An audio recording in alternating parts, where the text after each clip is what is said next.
Isuse Christe, Bože náš, pomiluj nás. No, svätý Ján Kronštátsky ďalej vo svojom životopise, autobiografii píše o sebe. Hospody, Ty naplňaš celého mňa, celú moju bytosť a tak daj, aby odo mňa odišlo všetko zlé želanie, aby som nikomu neželal zlo. Ani na jediný okamih nech sa ma táto špina nedotkne. Táto škaredosť nech sa ma nedotkne, že by som niekomu zlé želal. Nech celý budem v Tebe, Bože, a s Tebou, lebo Ty si všetko prenikajúce dobro. Ty, Bože, si všetko prenikajúce dobro. Ty si môj život, Ty si môj pokoj, Ty si moja blaženosť, Ty si moje svetlo, aj sila, aj slava. Amin. No, daj Bože, aby aj pre nás bolo svetlom Božie svetlo, nie iba materiálne svetlo, ale Božie, Jeho dobrota, Božia láska, Božia sila. No, teraz si povieme niečo o dnešných svätých. Kto vie, akých svätých je dnes pamiatka? Merkurios, áno. Aký Merkurios? Pečerský, výborne. Joanniky, aký? Joanniky veľký, výborne. Ďalej. Nikolaj Presviter, dobre. Ďalej. Simon, aký? Krista radí urodivý, Simon. Čo znamená Krista radí urodivý? Blázon pre Krista, výborne. Ešte, koho je dnes pamiatka? Pavla tu nevidím.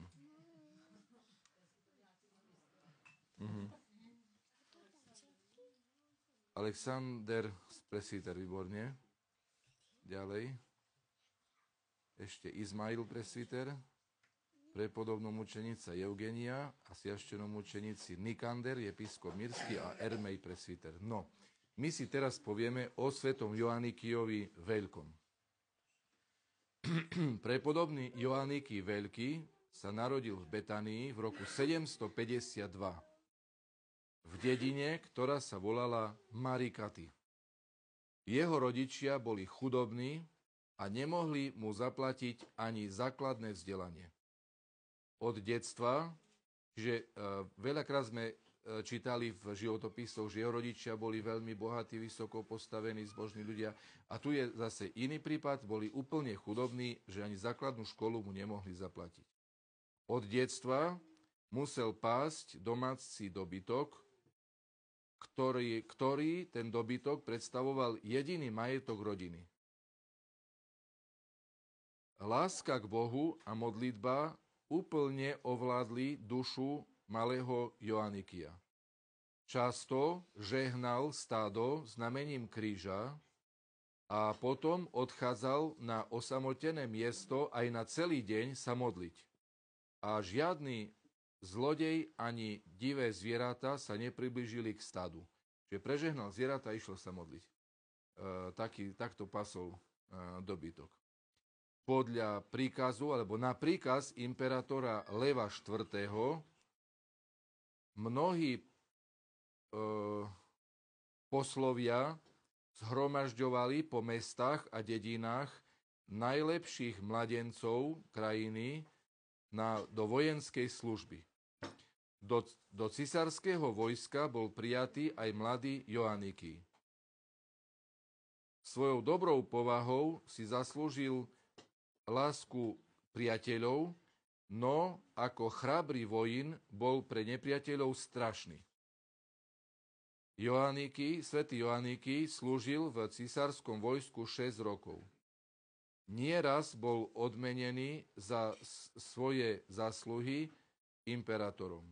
No vojenská služba mu bola na príťaž, nemal to rád, nepačilo sa mu to, jeho duša tužila po modlitbe a askéze, po podvihoch. A Hospod Boh preto povolal svojho služobníka k sebe na službu. Čiže ľudia ho odviedli do armády, ale to nechcel a Boh si ho povolal na službu Bohu. Prepodobný Joaniky sa zriekol sveta a chcel odísť žiť v pušti. Predsa však na radu skúsených ľudí v nízkom živote ešte 2 roky prežil v monastieri. Tuna svätý Joaniky si zvykol na poslušanie, na poslušnosť, na mníšsky poriadok a pravidlá, naučil sa čítať a písať a naučil sa naspamäť 30 žalmov kráľa Davida. Potom na vnúknutie Božie prepodobný Joaniky odišiel do púšte. 3 roky prežil v hlbokej samote, iba raz za mesiac mu prinašali trošku chleba a vody na jedenie. Deň a noc strávil v modlitbách a spievaní žalmov. Po každom verši žalmu prepodobný Joaniky sa modlil modlitbu, ktorú v určitom trošku pozmenenej podobe chráni pravoslavná cirkev až do dnešných dní. A túto modlitbu všetci dobre poznáte. Je to upovanie moje Otec, pribižište moje Kristos, pokrov môj Duch Sviatý. Tak sa modlil svätý Joaniky a od neho tú modlitbu pravoslavná cirkev prevzala a máme ju aj v modlitebníkoch, v večerných modlitvách. Raz sa stalo, že stretol svojich bývalých kamarátov z vojenskej služby a odišiel z púšte a vzdialil sa do Konturískych hôr. Po 12 rokoch podvižnického života prijal mníctvo. 3 roky po postrihnutí za mnícha strávil v zatvore, to znamená, bol zatvorený vo svojej kelii a potom odišiel do Chalcedonu k veľkému postníkovi Georgiovi. Obaja podvižníci spolu prežili 3 roky. Za tento čas prepodobný Joaniky sa naučil naspamäť celý žaltár, celý psaltír. Dožil sa do hlbokej staroby a na staré kolena sa usídlil v Antidievskej obydeli, v monastieri Antidievskom a prežil tam zatvorený do konca svojho života. Spolu 70 rokov strávil v podvihoch v askeze prepodobný Joaniky a dosiahol vysokú duchovnú dokonalosť. Z milosti Božej získal aj dar proroctva, ako o tom svedčí jeho žiak Pachomí. Prepodobný starec Joaniky v čase modlitby lietal nad zemou. Čiže keď sa modlil, bol vo vzduchu. Jeden bývalý vladyka, ktorý už zomrel, mi hovoril, že na vlastné oči videl jedného starca na Svätej hore Athos pri spievaní, pri kantorovaní, že bol 0,5 metra nad zemou. Ten vladyka už nie je vladíkom, už je veľmi starý, ale hovorí, že na vlastné oči videl takýto prípad, že aj v dnešných dňoch sa to stáva. Raz prešiel počas povodne rieku po vode, ako kráčal po vode. Svätý mohol sa stať neviditeľným pre ľudí a dokázal iných ľudí robiť neviditeľnými. Tak raz prepodobný Joaniky vyviedol z väzenia zajatých Grékov pred očami početných strážnikov. Ich urobil neviditeľnými a ich vyviedol z väzenia. Jed a oheň, ktorým chceli zabiť svätého Joaniky a ľudia, ktorí mu zavideli, mu neuškodili a divé zvieratá, ktoré na ňo pustili, mu neublížili. Je známe, že oslobodil ostrov Fas od množstva hadov. Prepodobný Joaniky tiež zachránil mladú mníšku, ktorá chcela odísť z monastiera a vydať sa. On zobral na seba vašeň, ktorá mučila dievča a sám postom a modlitbou zničil nepriateľské pokušenie, diabolské pokušenie. Vopred vedel, kedy zomrie, vedel čas svojej smrti a odišiel k Bohu 4. novembra v roku 846 vo veku 94 rokov. No, 4. novembra, to je dneska, podľa starého kalendára je 4. novembra. Dobre, takže toľko zo života. No, mne to znie skôr, jak v Izraeli. Áno. Ale neviem, môže to byť iná Betania. Vifinia, aj v Evangeliu sa spomína. Neviem, či to je o táto, či nejaká iná. Dobre. No. A teraz si prečítame pokračovanie z života svätého Lukáša Krímskeho. Kto si pamätá, o čom bolo minulé?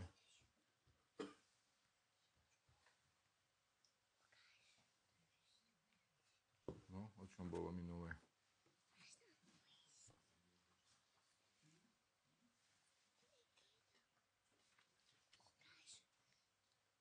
Kresťanská láska v činnosti sa to volalo.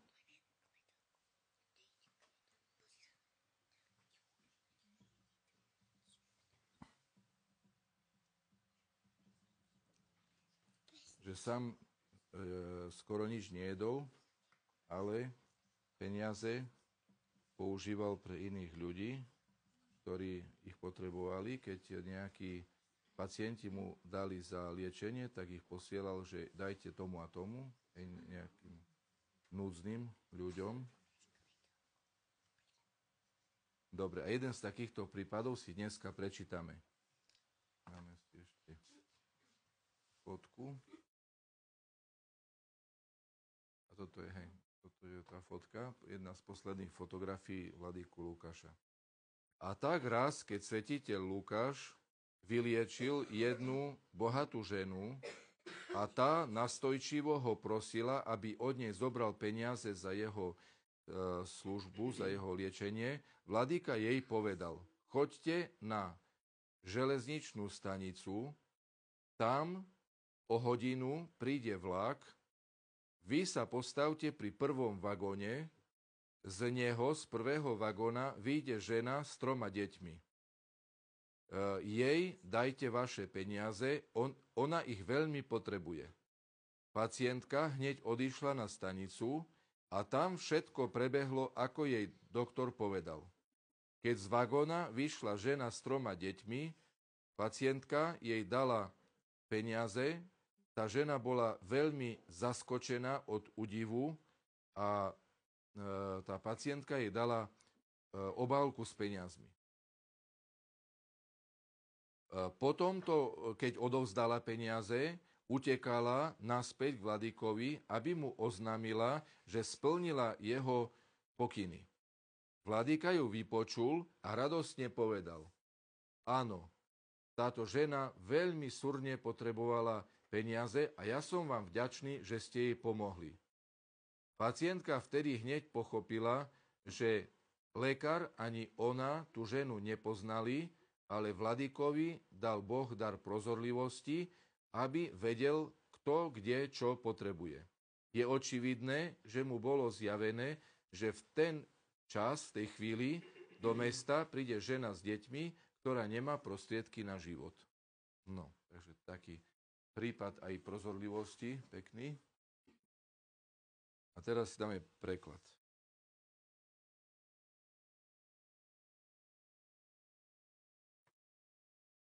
Minule sme skončili tu. Môžeme začať. Evka začne. Stačí? Na ťa, Hospody, úpovách preložte. No, ešte raz. Nie. Na teba som sa, Hospodine, nadejal, alebo zložil všetku nádej v minulom čase. Hej, máme úpovách, čiže v minulom čase. Dobre, ideme ďalej, môžete. Dobre, dané postržusia vo vík. Čo to znamená dané postržusia? Aby som nebol zahanbený, na veky nikdy. Hej, čiže na teba, Bože, som zložil všetku svoju nádej, aby som nebol na veky zahanbený. Dobre, ideme ďalej, pani Olga. Dobre, stačí. Pravdou tvojeju izbaví mňa. Čo znamená izbaví mňa? Osloboď ma a pravdou tvojeju. Tvojou spravodlivosťou ma osloboď. Tvojou spravodlivosťou ma vysloboď. Dobre, Štefan. Dobre, i izmimia. Je to od slova izjati. Čo myslíte? Čo to znamená izmimia? Zober ma, výborne. Alebo doslova vyťahni, výjmi ma, vytrhni ma, hej, a má na mysli z rúk nepriateľov. Hej, čiže Bože, ty ma vyťahni z rúk nepriateľov, izmimia. Dobre, pán Ivan. Dobre, preložte. Prikloní ko mne ucho tvoje. Približ ku mne tvoje ucho, Bože. Čiže, Bože, počúvaj ma dobre, čo ti idem hovoriť. Tak, ideme ďalej. No, ešte dokončite vetu. Uskori i zjatým ja. Čo to znamená uskori, čo myslíte? Ponáhľaj sa, má vytrhnúť z rúk nepriateľov. Dobre. Ideme ďalej, Juraj. Dobre, stačí. Budi mi v Boha zaštititeľa. Čo myslíte? Čo znamená zaštititeľ? Ochrancu. Buď mi Boh ochranca. Buď mi Bohom ochrancom. To je od slova štít. Hej, že akoby štítom, buď môjim štítom. Hej, buď mojou ochranou. Dobre, Silvia, ďalej.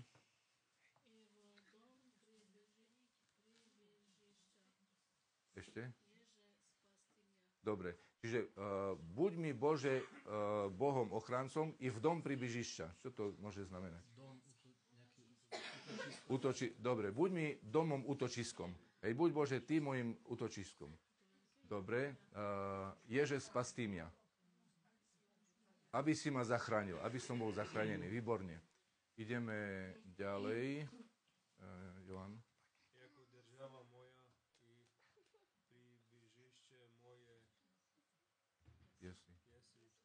Dobre, jako država moja i približište moje jesi t.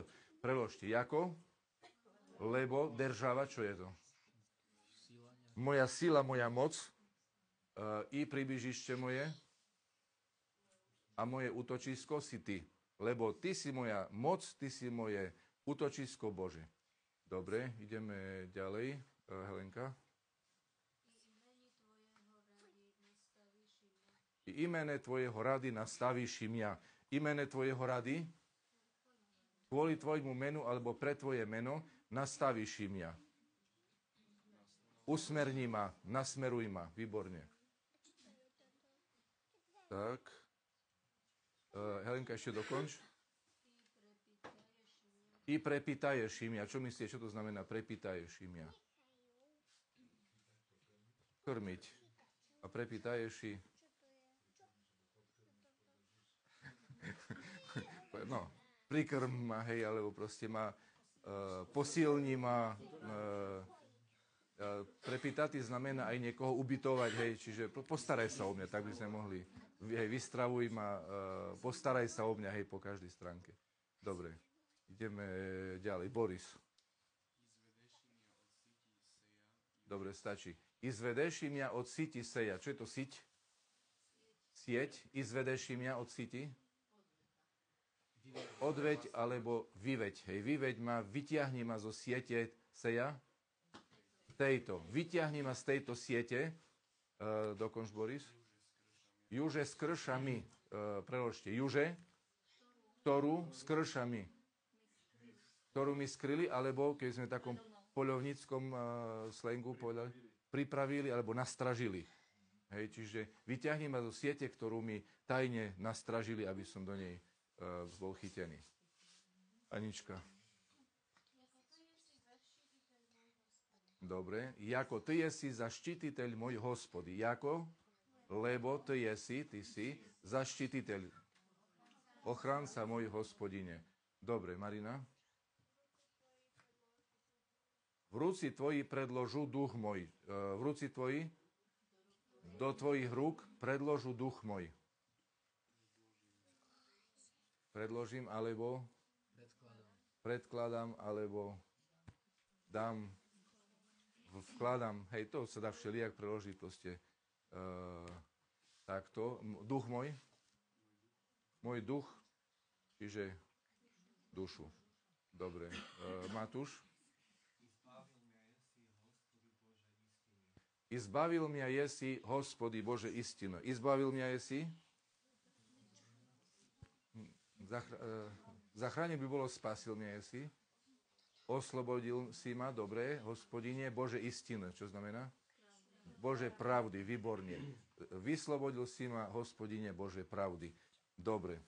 To je všetko z prekladu. No a zostala posledná časť a to je pesnička.